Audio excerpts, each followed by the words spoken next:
way of introduction, I am a 12-year combat veteran of the Marine Corps, and I've seen firsthand what happens when people have to hide their lifestyle for fear of losing their job. Kids are scared. Do you speak out about who you are as a child? Do you speak out about who your parents are? Can your parents come to your school events together as a gay couple? No, because they'll lose their career.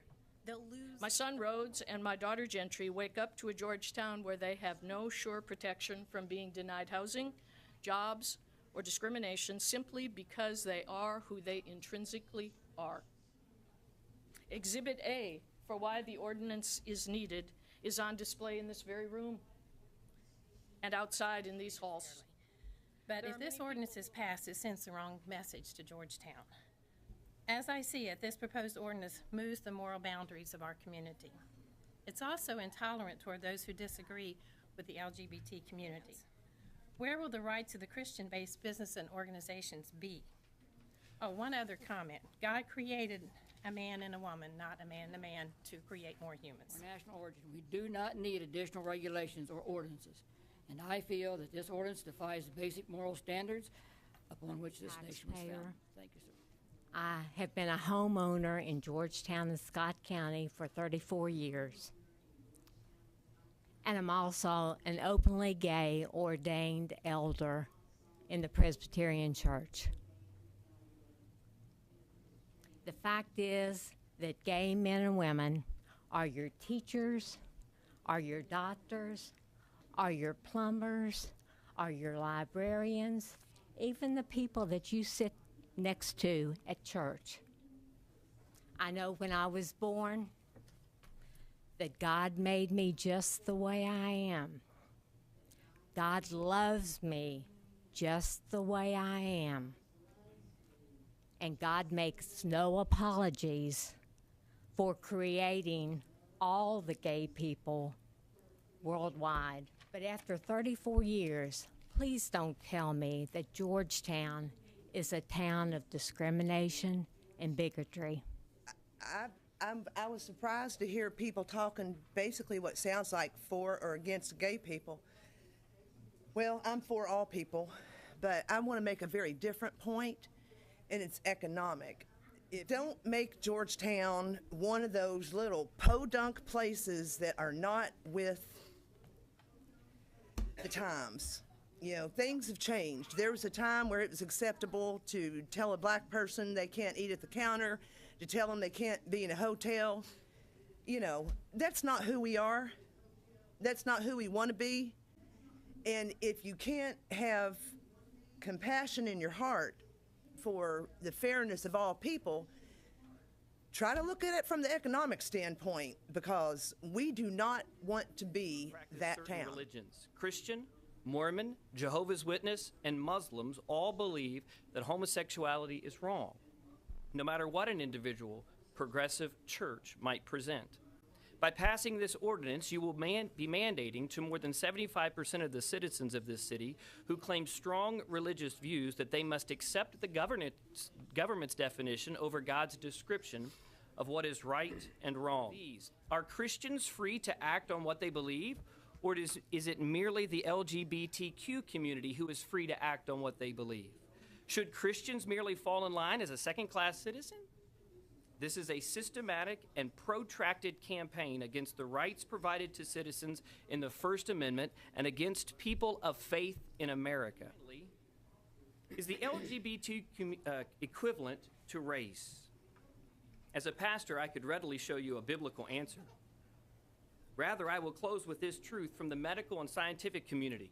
A 2015 exhaustive study on the mental health of the LGBT community was published in the New Atlantis by Dr. Paul McHugh. Dr. McHugh is a former chief psychiatrist at Johns Hopkins University. His study, which was given immense credence by the American Psychiatric...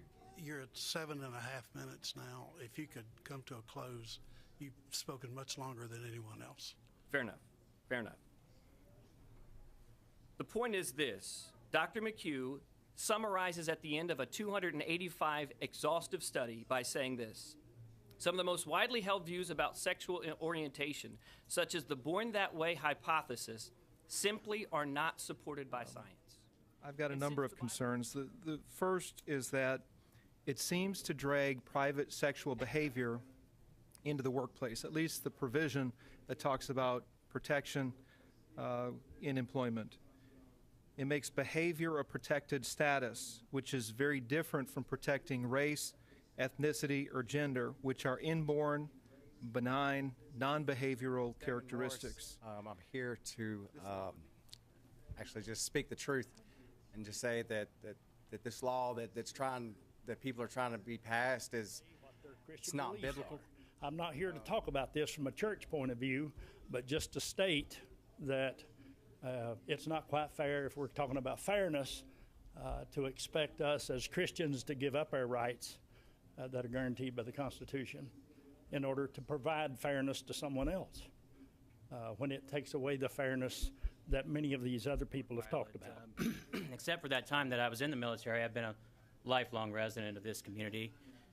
It's a community that I'm very proud of, and I agreed with the mayor's comments that were posted online when this issue was brought up before the council before, that Georgetown is an inclusive community and a community of people who are loving and kind. I agree with your assessment on that, Mr. Mayor. Because of that, I wonder about the need for this ordinance. But I want to say that I do favor the fairness ordinance for Georgetown and Scott County. And I want to say that one of the things that has impacted my desire to do this is the fact that I have taught in Scott County for many years, and I had a tall, skinny boy in my classroom who had more energy than I did, but he was a good, sweet boy, and he was murdered in Miami last year, Darrell Burke. But nowadays you don't see signs which say blacks are not allowed. Why? Because it is against the law. No Jews served. Are there still anti-Semites out there? You bet. But there are laws which prohibit such action. If a person wants to live out the American dream and have their own business, then that business has an obligation to be open to all Americans, regardless of race, creed, gender, and yes, even sexual orientation. Now, gays in this community own businesses, pay taxes, volunteer, and make our town a better place to be as contributing citizens. WWJD, what would Jesus do?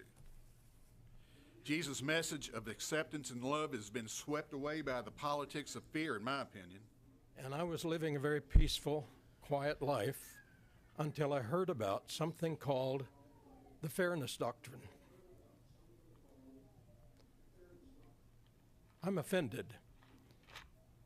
I'm offended because that nomenclature is so misleading. It implies that the leaders of this county have been unfair in the past, and therefore we need a fairness doctrine. We have a Constitution.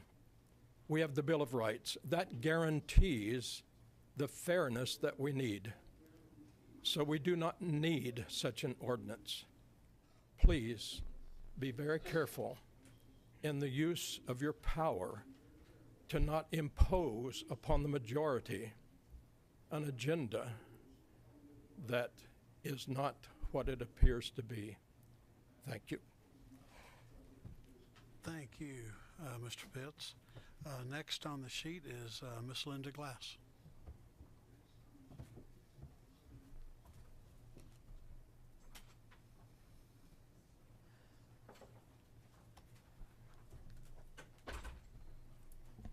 Hi, everybody. I'm speechless. And I feel a little, I'm frustrated, I'm a little embarrassed that that this issue has raised so much vitriol. I never dreamed. I signed the petition. I might have been probably one of the earliest people to sign it, and I just never dreamed that it would cause this much of a ruckus. to me, it just seemed to be the right thing to do. Butch and I came down here tonight to just express ourselves as being very strongly in favor of a fairness ordinance. And I really had never thought of it as a religious issue. I think it's a civil issue. It's about civil rights. It's not about religious rights. It's apparent from the Bible, which again I believe, that God judges the nation's level of blessing based on what civil governments approve. Some would say, what big deal is it that we have this ordinance or not? Well, I believe there's spiritual implications other than just whether it's fair to the Christian business or not. It is a civil issue. Does someone have the right to go into a business of their choosing and spend their money on what they want to buy? That's basically the question. Can they be denied a service because of what someone thinks of them? I mean, we don't wear bracelets to say I'm straight or I'm gay. So if someone's denied service, it's because someone's made a judgment. Why do we have an ordinance for race protection and religion protection? Because those people needed protection. Because when they were black and looking for a house, they were denied. Is it your job to extend the rights of a citizen to everybody in the county? It's been a long process. Yes. I hope that during the season of Lent, we can all be remembered of the great love that God has for each of us, regardless. May we also hear and listen to the echoes of justice that ring loudly from the resurrection of Christ our Lord. We each tonight share in this great power, this liberating power. Let us not only hear it and listen to it, but let us act on it by supporting justice for all with this fairness ordinance. Thank you. As citizens of Georgetown, don't want to be forced to support something we don't support. You shouldn't be asked to pull for a basketball team you don't support. You shouldn't be asked to vote for someone you don't support. You shouldn't be asked to give money to a cause you don't support. And as the son of two Christian entrepreneurs, one who makes wedding gowns for a living, and my dad, who's in the printing industry, both of them are potential victims of fairness ordinances. That were the difficulty of wanting a t-shirt, a wedding venue, a cake for a wedding. The difficulty of being denied that if you're a homosexual is not lost on me. I recognize that that would be a difficult and uncomfortable situation to be in. But I'm asking you, which is worse? To have to go through the difficulty of going down the street and finding a different baker to make your wedding cake, or losing your home because you've been sued and you've racked up hundreds of thousands of dollars in legal fees. Which is worse? It's just a lot worse, in my opinion, to be the victim of a fairness ordinance like this. And so I've been in Georgetown since I've been born. There's equal opportunity for everybody. There's no one been oppressed. I think it's just crazy. Sitting here trying to force me to do something that I don't believe in. So that's why I'm opposed against it, and I think it's going to end up oppressing a lot more people than what is intended to. Because I'm sure you don't take away rights from one group of people to give extra rights to others. I'm opposed to this assault doctrine on moral grounds, economic grounds, constitutional grounds, and my own Christian heartfelt beliefs. This doctrine interjects government's hand in the free market of virtuous people that our founders gave us and endangers the ability of business owners who put their blood, sweat, tears into building businesses to run as they see fit. I think we've heard plenty of examples today of how this is being abused to ruin people who've spent their lives building a business. This is not about not serving someone who walks into your business. This is about being forced to participate in someone else's behavior. I helped found a gay-straight alliance so that members of the LGBTQ community could come together in a safe space where they felt they were not targeted from bullies at Scott County High School. I felt that this was warranted because me and my girlfriend at the time were often targets of said bullying. We were called unnatural, disgusting, queers, faggots, and dykes. We created this club so that people could come together and realize that they were not alone. And so I speak for all of those children today when I say that we need a fairness ordinance in Georgetown. That if Christianity was of one accord, we would not have the many churches and denominations that are represented in our town. So obviously, not all Christians feel the same, and we have definitely seen that visible here tonight. And so I urge you to act on behalf of a community of people that have the assignment of protecting all its citizens. United States Navy. And I remember when I joined the Navy that I had to hide. I am gay, and when I first went in, there was a certain thing on a contract that you had to say yay or nay on. And you had to hide, and you had to worry about, oh, if I ever get found out, will I lose, will I be discharged? If I ever, I taught school. I wondered, well, I've spent all these years hiding who I was. And now what's so nice about the fairness and about acceptance that I see today is we no longer have to hide. We no longer have to be ashamed. We no longer have to think we're less than anybody else or that there's something wrong with us. I spent 45 years of my life thinking there was something wrong with me. And there's nothing wrong with me. I am the way God made me. And who I love is my business. And I've had friends that were jailed because not for any other reason than they slept with somebody of the same sex. Now, today, we don't have to worry about being incarcerated. Hopefully, we don't have to worry about losing our jobs. But we do need a fairness ordinance. Fairness ordinance means that I or you or we aren't in business to judge somebody else's sin. Just because some Joe Blow sins a little bit different than I do. You're in business, you're in business. And so let's bring all of the Georgetown community out in the open so we have a community to be proud of. Thank you. So when exactly in your life, heterosexuals, Christians, did you decide you were going to be heterosexual? You probably didn't. It probably just happened that you were. The same way it happens to homosexuals. They don't wake up one day and said, oh, I think I want to be the most hated person on the block. Why would anybody choose to live a lifestyle like this? It doesn't even make sense. A few years ago, my older son said, Mother, I need to talk to you. And I would like to tell you that I embraced him with open arms, but I didn't. And later on, I found out that my son, was very depressed. And then I thought, God loves my son. He's an amazing guy. It doesn't matter.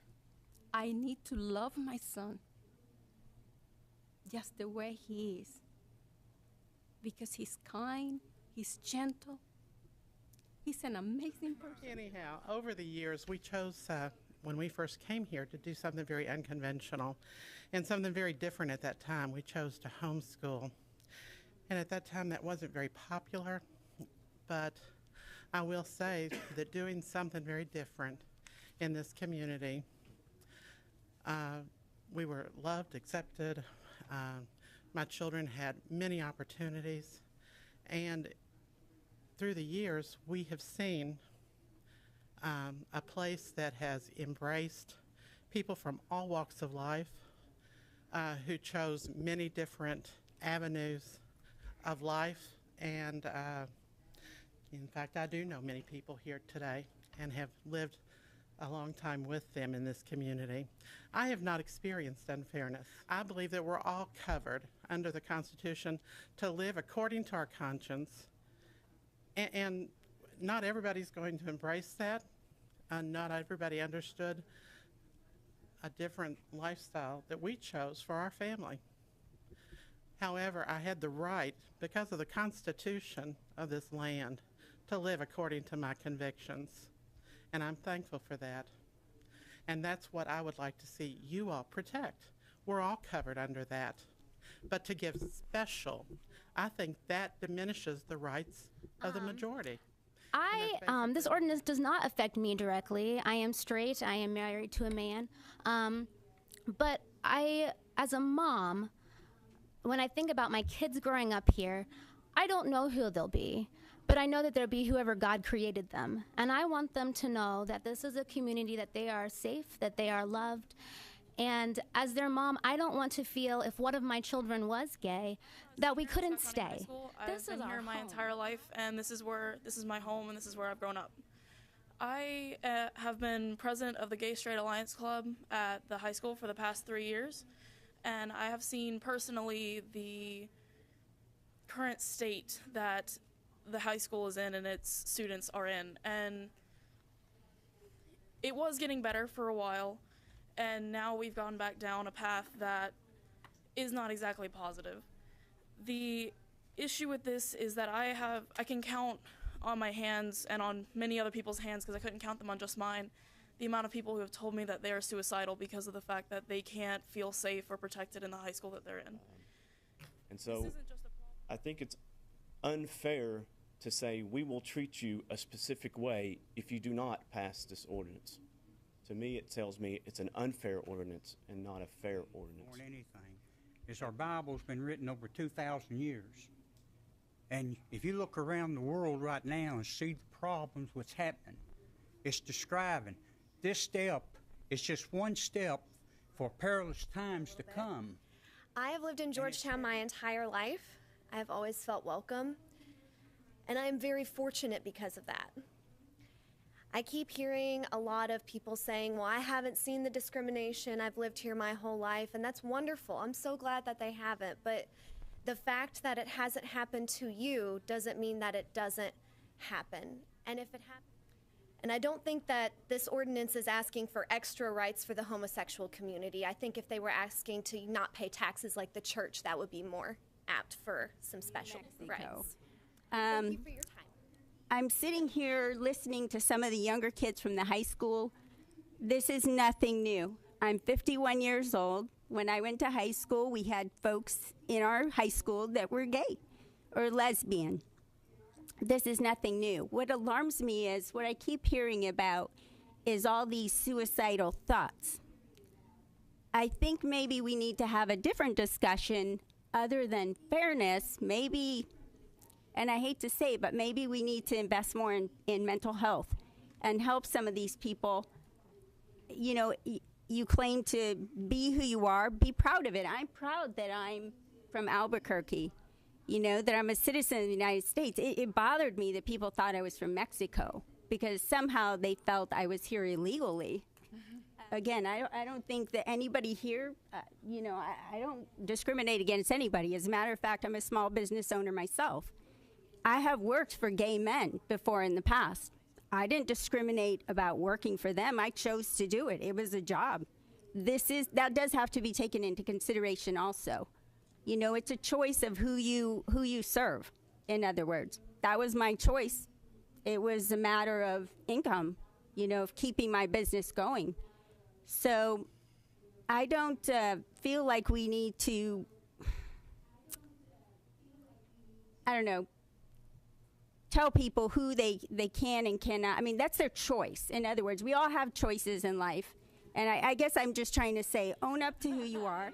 But I'm a retired preacher, and I just wanted to say the reason we're against this ordinance, and I know there's no way y'all can understand this, but there's coming a day, and the Bible tells us this is coming, so we're looking for it. We know it's coming.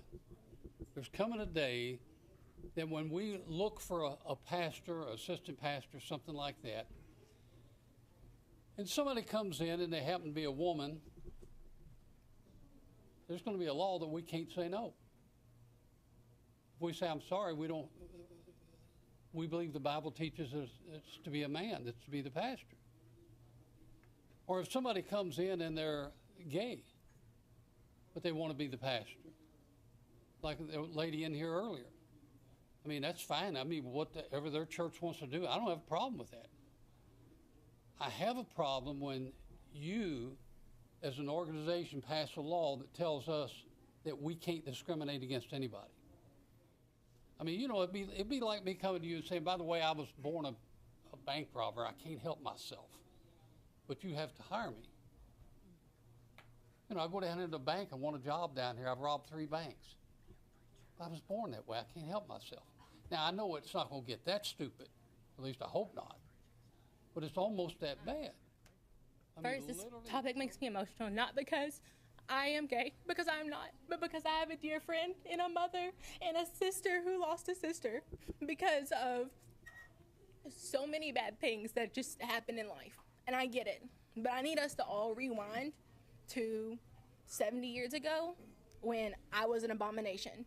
When people who sit in this position could say that I couldn't go in somewhere. And that is the exact same thing that is being said now. And Christians had the same I think to compare this to the prejudices in the past is really not a good comparison, because that was a systematic, institutionalized, obvious system that was widespread, something that was very clear, a fixed thing that was very obvious when it comes to there's only one race, the human race. We all have different shades of skin, but you know, that's people's foolishness kept them from doing what was right. But I think what is being argued for in this ordinance, I just don't think it's going to deliver what they're looking for, and I think ultimately this is an unnecessary situation that would create some very unwanted, unintended consequences. And I just think we need to be very careful and probably be best not to have it go forward. Thank you for your time. Thank you. Carol?